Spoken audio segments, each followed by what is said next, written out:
गोर लगै छी समस्त मिथिलावासी के। हम मैथिली नीतू झा अहाँ सबके एकटा सामा के गीत सुनाबऽ जा रहल छी। तऽ सुनी सामा के गीत। गे माई कोन भैया रोपल आमोन जामुन, कोन भैया रोपल गुलाब, गे माए कोन भैया रोपल अड़हुल के फूलबा, सामा दाई के सोलहो सिंगार,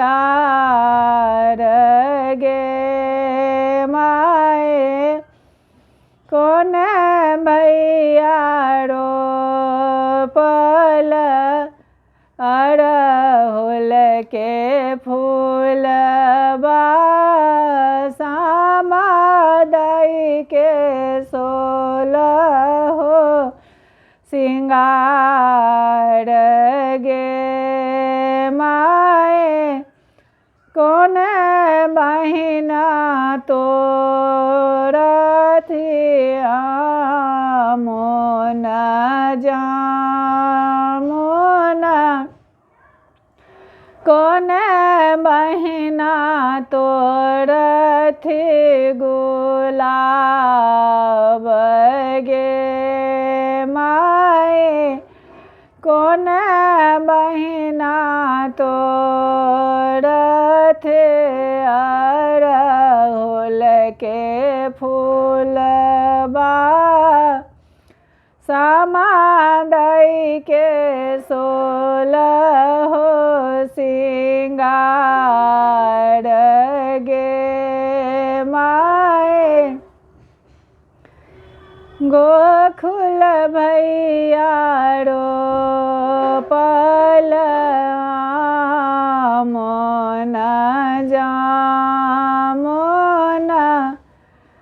कृष्ण भैया रोपल गुलाब, गे माए कन्हैया भैया रोपल अड़हुल के फूलबा, सामा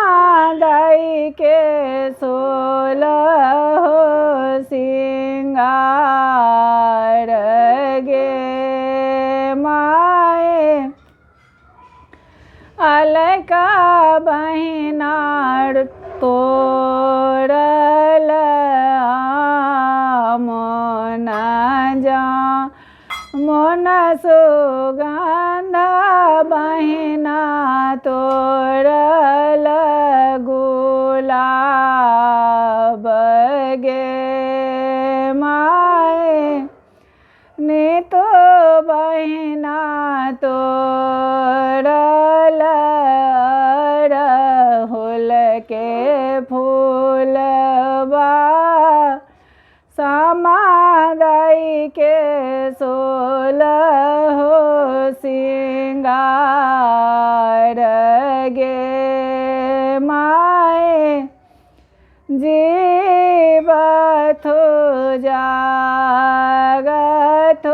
एहो सबे